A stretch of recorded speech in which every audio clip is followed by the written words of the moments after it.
So let's dive into this all important topic of healing and reclaiming the sacred masculine and the sacred feminine. It's a big topic, Chris. It's a huge topic. Okay, what wanted me to bring this in, because your amazing summit, focuses on raising consciousness, and it does so through the concept of how we can embrace practices such as astrology to do so. This instantly made me think, okay, there are so many ways we can talk about the divine and sacred masculine energy and the divine and sacred feminine energy, not only through what's going on right now in the world, but also linking it up to our own star maps and the polarities, whether it be the assertive or passive energies, yin and yang, but I prefer to say masculine and feminine energies. So the grand view around this theme, as you all probably know, there's been so much hype and talk about the divine and sacred feminine, right?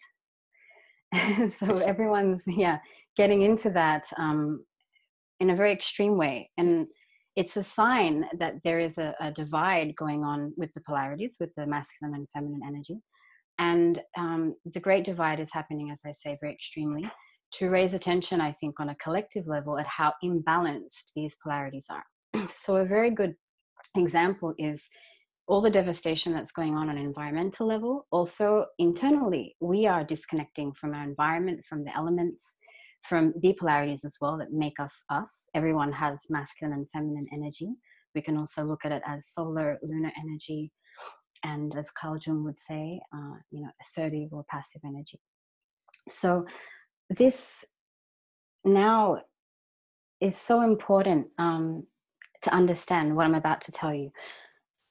The divine and sacred masculine energy, it really does protect and nourish the divine and sacred feminine energy. As strange as that may sound, because many people say, okay, the divine and sacred feminine energy, the creator energy, the destructive energy, but also the nourishment, sure. But the protector, what contains all that movement, is the divine and sacred masculine principle.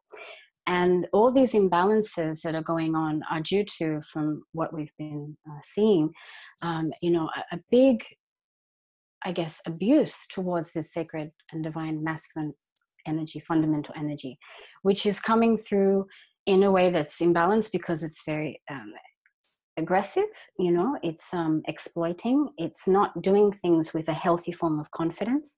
There's a lot of pressure around the energy and the expectation. And please don't think about this in a concept of gender. Do you understand what I mean? Absolutely. Because that can really limit what I'm saying. Gender is just one manifestation. But again, we're really talking about the energy. So the imbalances around the divine and sacred masculine, if they're not understood, if we don't heal and reclaim that, then there's no way that we can really heal and reclaim the divine and sacred feminine energy. Because as I was saying, it is the protector, it is the container. So focusing on that, as much as we're focusing on the divine and sacred feminine principle, is extremely important right now. And there are ways to awaken that energy on a sacred level, because the true masculine, it's characterized by a certain confidence that doesn't have arrogance, that doesn't, burn things down unnecessarily. It's a healthy confidence. It's an energy that doesn't need to control everything, but allows that free flow, that display of the divine and sacred feminine, which can be scary to that energy when it's not understood, because the divine and sacred feminine energy is mysterious in its display. It's spontaneous. It doesn't have this, more solid mountain-like presence, right? So protecting that means to allow its display. So I'm sure you know about the Inquisitions and what happened in the 15th century, and before that, around the 12th century also. There's been, so much shutting down of that magic, of that mystery, right? And now there's just, right? Yeah, exactly. So don't forget, men were also shut down. Men were also burnt to flames. It's not a gender thing. Anyone who was connecting with the divine and sacred feminine energy back then, which means the mystery, the magic, the intuitive states, the unseen, the night, the depths, all of that, anyone who was connecting with that was shut down. And why? Because of a fear of not being able to control, because the unknown, the spontaneous, was being feared. And before that, it wasn't. There was, in the golden ages, so much more harmony. So we're trying to come back to that. And now there's this massive divide.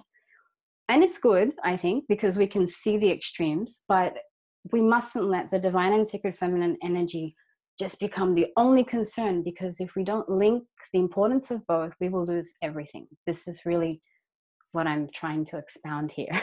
So, Absolutely. It's yeah. that balance and that fusion of the two that is needed.